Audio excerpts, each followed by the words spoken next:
नमस्कार। आज का हमारा टॉपिक है नी इंजरी से रिलेटेड। अगर आपको कभी आपके घुटने में चोट लग जाती है या फिर कभी आपको नी इंजरी हो जाती है तो उसके लिए आप क्या आयुर्वेदिक ट्रीटमेंट ले सकते हैं। जनरली जो हमारे दोनों पैर हैं वो हमारे पूरे शरीर का जो भार होता है उन्हीं दोनों पैरों पे होता है। दौड़ने, भागने, चलने या फिर जो भी हम एक्टिविटीज़ करते हैं, जो हमारी डेली रूटीन की एक्टिविटीज़ होती हैं, उसमें आपके दोनों घुटने आपकी बहुत सहायता करते हैं। लेकिन अगर किसी भी कारण से आपके दोनों घुटनों में चोट लग जाती है या फिर वो इंजर्ड हो जाते हैं तो आपकी जो डेली रूटीन की जो एक्टिविटीज़ हैं वो भी अफेक्टेड होती हैं और कहीं ना कहीं आपको भी वो बहुत परेशान करने लगती हैं। तो आज का जो हमारा टॉपिक है वो है नी इंजरी में आप ऐसा क्या आयुर्वेदिक ट्रीटमेंट ले सकते हैं जिससे आपकी समस्या का समाधान हो।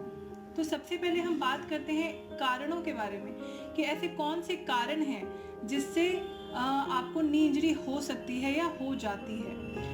तो सबसे फर्स्ट कारण है कि खेल कूद के दौरान, जैसे बेसिकली बहुत सारे ऐसे स्टूडेंट्स हैं या फिर पर्सन हैं जो कि स्पोर्ट्स में इंटरेस्टेड होते हैं, तो खेल कूद के दौरान कई बार उन्हें चोट लग जाती है और घुटनों पे चोट लगना बहुत ही आम बात होती है। इसके अलावा आप कभी घर में कोई काम कर रहे हैं या फिर आप किसी चीज़ से टकरा गए चलते चलते, तब भी आपको घुटनों में चोट लग जाती है। आप कोई बहुत ही हैवी एक्सरसाइज कर रहे हैं या फिर आजकल जिम का भी ट्रेंड है, तो आप जिम में भी गए, आप कुछ हैवी वेट लिफ्टिंग या फिर हैवी लेग एक्सरसाइज कर रहे हैं, तब भी आपको नी इंजरी के चांसेस होते हैं उस दौरान भी। इसके अलावा आपके शरीर में पोषक तत्वों की कमी होना यानी न्यूट्रिशन की कमी होना। आज का हमारा लाइफस्टाइल ऐसा है कि हम पौष्टिक चीज़ें कम खाते हैं, जंक फूड पे ज़्यादा ध्यान देते हैं या फिर जो ईजिली कुक्ड हो या फिर जो ईजिली अवेलेबल हो, तो हम ऐसी चीज़ों को ज़्यादा लेना प्रीफर करते हैं। तो इससे क्या है कि हमारे शरीर में जो बेसिकली जो न्यूट्रिएंट्स होने चाहिए, कैल्शियम है, आयरन है, तो उसकी कमी की वजह से भी ये समस्या हो जाती है कि नी इंजरी या फिर जो आपके बोन्स हैं वो बहुत जल्दी अफेक्टेड हो जाते हैं। इसके अलावा शरीर में वात दोष या फिर आम, इन दोनों का इम्बैलेंस होना। तो आम क्या है कि वो एक तरीके का टॉक्सिन है, तो उसका आपके जॉइंट्स में एक्यूमुलेट हो जाना, तो उसकी वजह से भी आपको समस्या हो सकती है।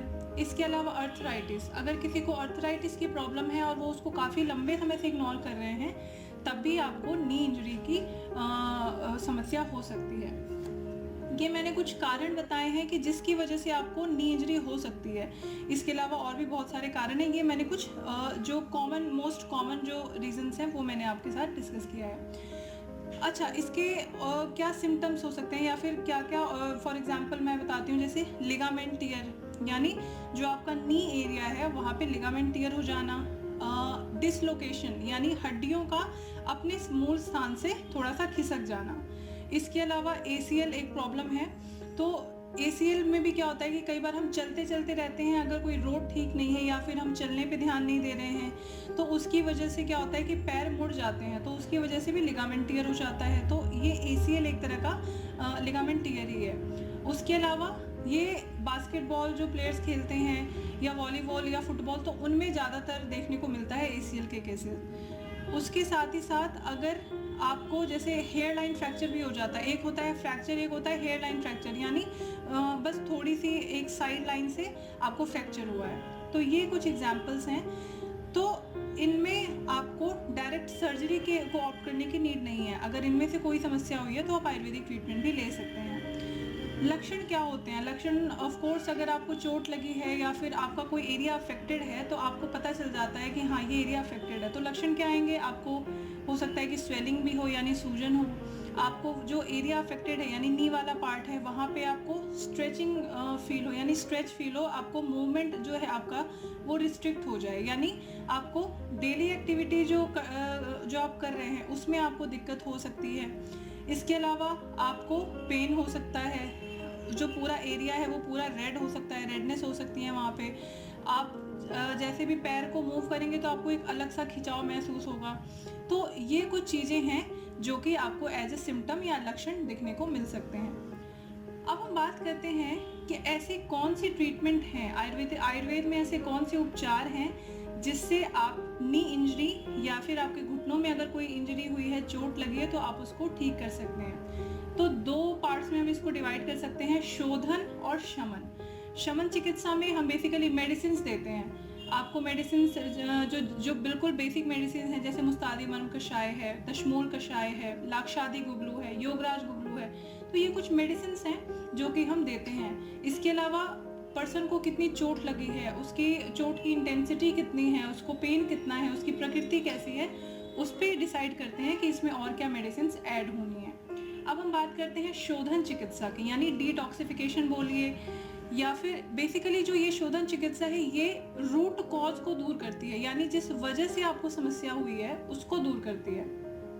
तो सबसे पहले हम बात करते हैं इसमें जानू बस्ती, यानी आपका जो नी एरिया है वो अफेक्टेड हुआ है, तो इसमें जानू बस्ती दी जाती है। जानू बस्ती में क्या होता है कि जो आपका अफेक्टेड एरिया है वहाँ पे आटे का घेरा बनाया और उसमें हमने जो भी जैसे घी है, ऑयल है, वो उसमें डालते हैं, वार्म ऑयल। तो ये प्रोसेस आपका पूरा 45 to 60 मिनट्स का पूरा प्रोसेस होता है। इसके अलावा परिशेक, यानी इसे हम आप ये बोल सकते हैं कि जो आपका अफेक्टेड एरिया है उस पे धारा गिराना, या फिर उस अफेक्टेड एरिया को तेल में, काढ़े में, क्वाथ में, शीर में, उसमें डिप करना, एक तरीके से स्नान करवाना।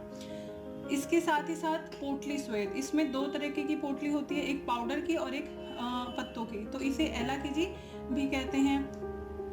और इसके अलावा आपका है उपनाह। उपनाह क्या होता है कि आपको एक तरीके से सिकाई बोल सकते हैं, उसमें लीव से या एक तरीके से लेप बना के और फिर उसे सिकाई करते हैं, लेपम।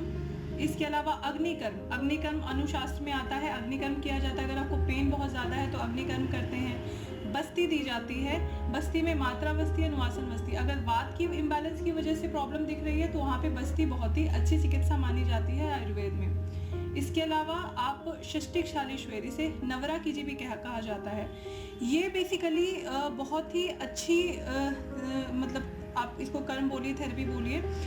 इसमें क्या होता है कि चावल का एक बोलस बनाया जाता है, यानी चावल की पहले तो खीर बनाई जाती है, एक अलग चावल होता है जो कि स्पेसिफिकली ट्रीटमेंट के लिए ही यूज़ किया जाता है। इसकी खास बात ये होती है कि ये जो आपकी मांसपेशियां हैं उसको ये पोषण देता है, और जो आपकी जो जॉइंट्स हैं उसको डीजनरेट होने से रोकता है, प्रिवेंट करता है उसको। तो और रक्त मोक्षण, अगर ब्लड की अगर कहीं पे दिख रहा है कि ब्लड जो सर्कुलेशन है वो कहीं ना कहीं मतलब अफेक्टेड हुई है तो उसमें भी रक्त मोक्षण हम कर सकते हैं। तो ये जितने भी मैंने थेरेपी बताई हैं, इसमें और भी कुछ थेरेपीज होती हैं, जैसे स्नेहन स्वेदन है। स्नेहन स्वेदन मतलब मसाज करना और फिर उसके बाद वहाँ पे स्टीम देना, नाड़ी स्वेद यानी अफेक्टेड एरिया पे स्टीम देना। तो अब ये बात जैसे बहुत लोगों के क्वेश्चन माइंड में आती है कि क्या ये सारी थेरेपीज़ की जाएंगी, तो इट डिपेंड्स कि आपको समस्या क्या है, आपकी समस्या कितनी है। तो उसके अकॉर्डिंग ऐसा भी हो सकता है कि सिर्फ एक या दो जो थेरेपीज़ हैं उससे भी आपको काफ़ी बेनिफिट हो जाए, और नहीं तो फिर ये सारी थेरेपीज़ एक एक करके की जाती हैं। तो ये बेसिकली ये आयुर्वेदिक ट्रीटमेंट है जो कि मैंने आपको बताया है नी इंजरी के लिए। अगर आपको कभी भी नी इंजरी हुई है या फिर आपके आसपास में किसी को हुई है, तो आप जैसे जो भी मैंने बताया, लिगामेंट टियर है, डिसलोकेशन हो गई है, या फिर ACL की प्रॉब्लम हो गई है, हेयर लाइन फ्रैक्चर हुआ है, तो आप इन सभी प्रॉब्लम्स के लिए पैनिक होकर डायरेक्ट सर्जरी की तरफ ना जाएं, क्योंकि कई बार क्या होता है कि हम इंस्टेंट रिजल्ट चाहते हैं, जिसके लिए हम सर्जरी की तरफ चले जाते हैं कि हम सर्जरी करवा लेंगे तो ये प्रॉब्लम ठीक हो जाएगी। तो आप ऐसा ना करें, क्योंकि आप सर्जरी भी करवाते हैं तो आपको सर्जरी के बाद एटलीस्ट 15 to 20 डेज आपको रेस्ट के लिए एडवाइस किया जाता है कि आप इतने दिन रेस्ट करें, उसके बाद आप दोबारा जो भी आपका काम है आप उस पर जाएं। इसको मैं एक एग्जांपल से बताती हूँ। एक इंग्लैंड के बहुत ही अच्छे खिलाड़ी रहे हैं, तो एंड्रयू फ्लिंटॉफ, तो इनको नी इंजरी हुई थी। इसके बाद इनकी सर्जरी हुई नी की, और उसके बाद वो वापस खेल के मैदान में आए, लेकिन दोबारा उनको सर्जरी करवानी पड़ी क्योंकि कुछ समय बाद उनको दोबारा से नी इंजरी की प्रॉब्लम हो गई थी। तो इस वजह से उनको 2 से 3 बार या उससे ज़्यादा बार उनको नी की सर्जरी करवानी पड़ी। और ये तब की बात है जब वो अपने पीक पॉइंट पे थे, बहुत ही अच्छे खिलाड़ी रहे हैं वो, अपने पीक पॉइंट पे थे, सिर्फ 31 ईयर उनकी एज थी। तो इतनी सर्जरी के बाद भी जो उनकी समस्या है वो ठीक नहीं हुई और उनको क्रिकेट से फिर रिटायरमेंट लेनी पड़ी। तो मैं ये एग्जांपल इसलिए दे रही हूँ क्योंकि आपको अगर कोई प्रॉब्लम होती है तो आप अगर डायरेक्ट सर्जरी पे जाते हैं तो इट्स नॉट नेसेसरी, ये बिल्कुल भी ज़रूरी नहीं है कि सर्जरी के बाद आपकी समस्या ठीक हो जाए। क्योंकि बेसिकली क्या होता है कि अगर आपको रिकरेंट हो रही है प्रॉब्लम, यानी बार-बार अगर आपको इंजरी हो रही है, तो आप बार-बार सर्जरी करवा रहे हैं। तो उसके बाद जो प्रॉब्लम है वो ऐसी हो जाती है कि वो सर्जरी से भी ठीक नहीं होती है।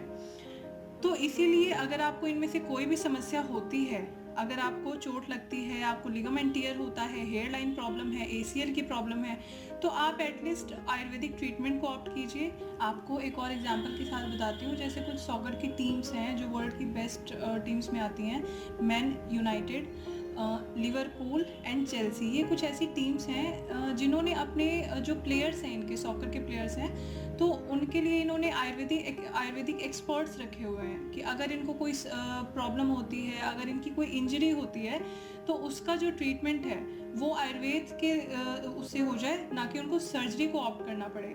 तो आजकल इतनी बड़ी बड़ी जो टीम्स हैं वो भी आयुर्वेद को काफ़ी मतलब एक तरीके से आयुर्वेद का जो चिकित्सा है उसकी तरफ उनका हो गया है रुझान। तो मैं बस इस एग्जांपल को इसलिए देना चाहती हूँ क्योंकि अगर आपको कोई समस्या हो रही है तो आप डायरेक्ट सर्जरी को ना ऑप्ट करते हुए आप आयुर्वेदिक ट्रीटमेंट लीजिए। क्योंकि मैं बार बार इस लाइन को इसलिए रिपीट कर रही हूँ क्योंकि ये बिल्कुल भी ज़रूरी नहीं है कि अगर आपको चोट लगी है, आपने सर्जरी करवा ली है, तो वो समस्या आपकी एक सर्जरी के बाद ठीक हो जाएगी।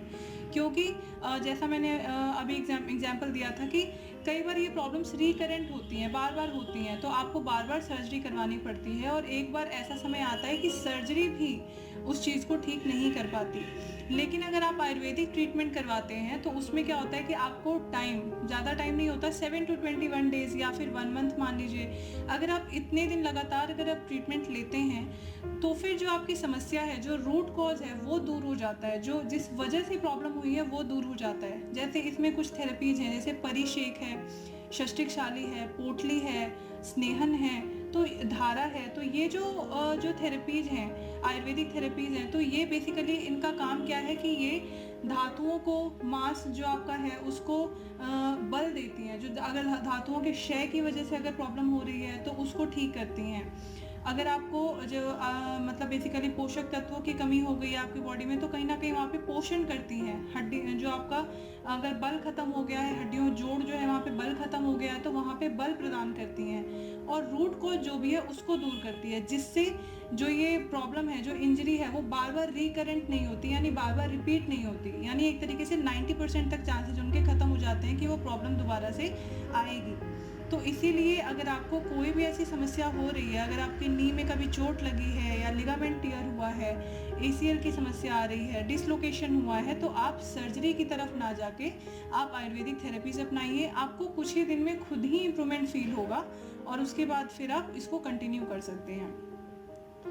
तो आज की वीडियो में सिर्फ इतना ही।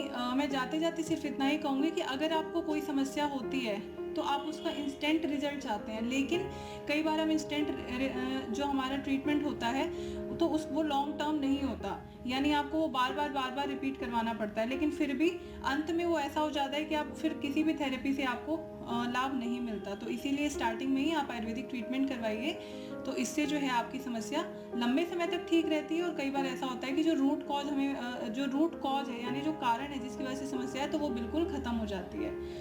तो आज की वीडियो में इतना ही। अगली बार हम फिर मिलते हैं आयुर्वेद से जुड़े कुछ नए तथ्य लेकर। तब तक के लिए धन्यवाद।